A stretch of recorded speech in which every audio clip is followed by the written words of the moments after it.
লিখিত অবস্থান নেওয়া উচিত ছিল, সেটা না হয় নাই। আর ঐক্যটা ঠিক মতো ক্রিস্টালাইজ হইতে পারে নাই, মানে একদম শেষ মুহূর্তে হয়েছে ঐক্য। আর প্রশাসন তো পুরাই বিএনপির অনুগত, তার আজ্ঞাবহ হয়ে গেছিল। এরকম একটা অবস্থায় জিতে আসা খুবই ডিফিকাল্ট। তারপরে ক্যাম্পেইনটাকে আমরা এমন একটা জায়গায় পৌঁছায় নিয়েছিলাম যেখান থেকে মনে হয়েছে যে আমরা জিতে যাব, এবং আমাদের তো খুবই ভালো রেজাল্ট করার কথা ছিল। বিএনপিকে জিতলে খুব মার্জিনালি জিততে হতো। এখন কি করা উচিত জামাত এনসিপির? এখন করণীয় হইতেছে তিনটা রাজনৈতিক এজেন্ডাকে কেন্দ্র করে জোটের রাজনৈতিক ভিত্তিকে সংগঠিত করা। এক নাম্বার, একটা রেসপন্সিবল অপোজিশনের ভূমিকা নেওয়া। আমরা রেসপন্সিবল অপোজিশন হইলে আওয়ামী লীগ ফেরার রাস্তা বন্ধ হয়ে যাবে। এখনই নতুন সরকারের বিরুদ্ধে আন্দোলন সংগ্রাম করে খড়গহস্ত হওয়া উচিত হবে না। আমরা দেখি কি ডেলিভার করতে পারে বিএনপি। এই সরকার চালানো বিএনপির জন্য হানিমুন পিরিয়ড হবে না, অত্যন্ত জটিল হবে সরকার চালানো। আর যা যা প্রতিশ্রুতি দিছে সেগুলো ডেলিভার করতে ওদের ঘাম ছুটে যাবে। জামাত এনসিপি আন্দোলন করলে বলবে ওদের জন্য আমরা কাজ করতে পারি নাই, দায় চাপে দেবে আপনার উপরে। দুই নম্বর হইতেছে, এই বিএনপি শাসন চালাইতে গেলে ভুল করবে, মিস্টেক করবে, অত্যাচার করবে, নিপীড়ন করবে, নির্যাতন করবে। আপনারা একটা হাসিনা টু রেজিম দেখতে পারবেন। সেইখানে আমাদের খুবই ক্যালকুলেটিভ আন্দোলন গড়ে তুলতে হবে। এই যে দেখেন, ইলেকশনে জিতে আওয়ামী লীগের স্লোগান দিতেছে বিএনপি, একটা দুইটা শিবির ধরে ধরে জবাই কর।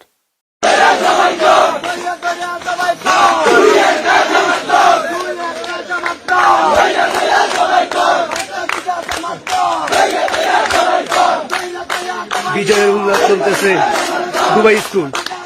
শুনেছেন? শুধু তাই না, আজকে শিবির নেতাদের বাসায় হামলা করতেছে।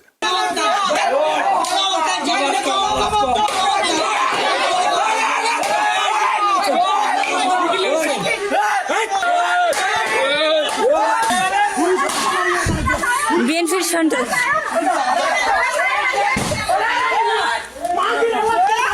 বিএনপির সন্ত্রাস সকল। আপনারা একটা আওয়ামী শাসন দেখবেন, লিগে রাখতে পারেন। আমরা আবার আগের সেই জায়গায় ফিরে গেলাম, 2008 সালে ফিরে গেলাম। এরপরের সময়গুলোও আবার রিপিট হবে। এবার হবে দ্রুত। হাসিনা 15 বছরে যা যা দেখছেন তা বছর দুয়েকের মধ্যে দেখে ফেলবেন। তারেক রহমানের যদি স্টেবিলিটি প্রায়োরিটি হইতো তাহলে ভোটটা তিনি ফেয়ার হইতে দিতেন। মানুষ একটা পরিবর্তন চাইছিল, তিনি পরিবর্তনটা ঠেকাই দিলেন। এভাবে আদৌ পরিবর্তনকে ঠেকায় রাখা যায় না। আর 3 নাম্বার স্ট্র্যাটেজি হইতেছে, আজকে যেই শক্তি জামাত আর এনসিপির পিছনে দাঁড়াইছে সেই শক্তিকে সংহত কইরা পরের নির্বাচনের জন্য আজ থেকে প্রস্তুতি নেওয়া উচিত।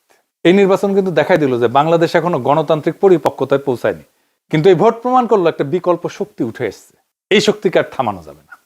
আর বিএনপি যেহেতু আওয়ামী লীগ আর হাসিনার দেখানো পথেই যাইতেছে, তাই সে হাসিনার অন্তিম যে লক্ষ্য সেটার দিকেই যাবে। এটাই ইতিহাসের শিক্ষা। তবু আপনাদের জন্য শুভকামনা। আমরা লক্ষ্যে অবিচল থেকে আগায় যাব, জনগণকে সাথে নিয়ে যে আজাদির কাফেলা আমরা শুরু করছি তার সাথেই যাব। দেখা হবে রাজপথে, দেখা হবে লড়াইয়ের মাঠে, দেখা হবে আবারও আগামী নির্বাচনে। আমরা আরো শক্তিশালী হয়ে আপনাদের সামনে আসব। ইনকিলাব জিন্দাবাদ।